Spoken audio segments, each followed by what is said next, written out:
ગુજરાતભરમાં ગૌમાતાને રાષ્ટ્રીય સુરક્ષા અને સન્માન અપાવવા માટે રાજ્યવ્યાપી ગૌ સન્માન આવેદન અભિયાન શરૂ કરવામાં આવ્યું છે। રાજસ્થાન ગુજરાત ગૌમાતા રાષ્ટ્રીય સન્માન સમિતિના પ્રભારી બહાદુરસિંહ ગજ્જર અને તેમની ટીમના નેતૃત્વ હેઠળ તમામ જિલ્લાઓમાં મામલતદાર અને કલેક્ટર કચેરીઓ ખાતે આવેદનપત્રો સુપરત કરવામાં આવી રહ્યા છે।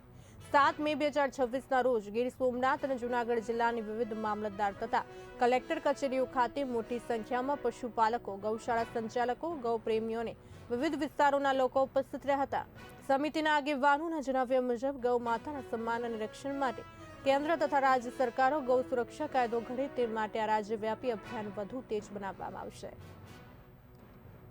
આજે જે ગૌ સન્માન અભિવાદન એટલે કે ગાય માતાને આખા ભારતમાં એક સરખું સન્માન મળે તેમજ ગૌ હત્યા જે છે તેનામાં કડકમાં કડક કાયદાઓ થાય તે માટે થઈ અને પૂરા ભારતમાં એક જ તારીખ નક્કી કરેલી છે કે એક જ તારીખે તાલુકા વાઇઝ મામલતદારશ્રીને આવેદન આપવામાં ગૌપ્રેમીઓ દ્વારા આપવામાં આવે। सम्मान आह्वान अभियान एक निवेदन पूर्वक अभियान है जिसमें हमारे माननीय जो केंद्र सरकार है और सभी राज्य सरकार हैं उनसे निवेदन पूर्वक ये प्रार्थना है कि राजा जो होता है विष्णु का रूप होता है।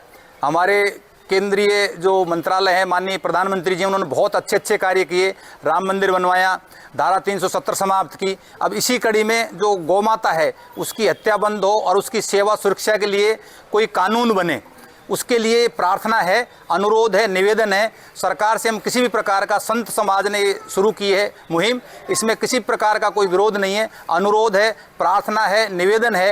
सारा संत समाज ये चाहता है कि गौ माता जो हमारी संस्कृति की संरक्षक है उसकी रक्षा हो, उसकी सेवा के लिए